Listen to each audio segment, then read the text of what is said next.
పనసకాయ కోస్తాను వీడియో తీసుకోమంటే అమ్మకి పనసకాయ కోయడంలో మంచి స్కిల్ ఉందేమో అని వచ్చానండి. తీరా వచ్చాక ఏకంగా అందులో నుండి ఎస్సే ఎగరగొట్టేసిందండి మా అమ్మ. నేను ఎలా ఎందుకన్నానో మీరే విందురు గాని దానికంటే ముందు ఒకసారి చూడండి. నిలువుగా ఒకసారి కోసింది, మళ్ళీ దీన్ని అడ్డంగా కూడా కోసేస్తుందండి. ఏం చెప్పను నాకు కొత్త రాదే నువ్వెందుకు కొత్త మొదలెట్టు? వీడియో అన్నావు కొత్త నిజంగా రాదు. నేను వీడియో అన్నాను, నువ్వు పనసకాయ తెచ్చుకోవాలంటే వీడియోకి వచ్చానా? అదే ఏదో ట్రై చేద్దాం.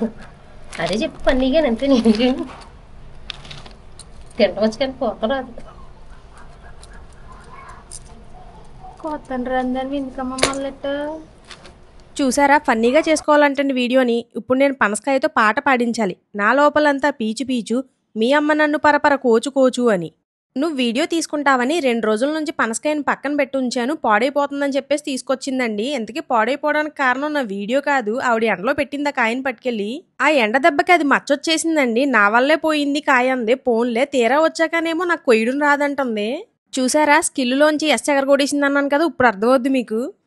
ప్రపంచంలో ఎవరితో అయినా పెట్టుకోవచ్చేమో కానీ అమ్మలతో మాత్రం పెట్టుకోకూడదండి. ఎందుకంటే గుడ్డెళ్ళి రాయి మీద పడ్డా, రాయొచ్చి గుడ్డు మీద పడ్డా పగిలేది గుడ్డు పెచ్చానండి. ఎలాగైతేనో మా అమ్మ అయితే మొత్తం మీద ఈ పనసకాయని పీకి పాకం పెట్టి తొనలన్నీ ఒలిచేసుకుందండి. చూసారుగా మా అమ్మతో రియాలిటీ ఎలా ఉంటుందండి. ఇంతకీ పనస తొనలు మాత్రం చప్పగా ఉన్నాయండి.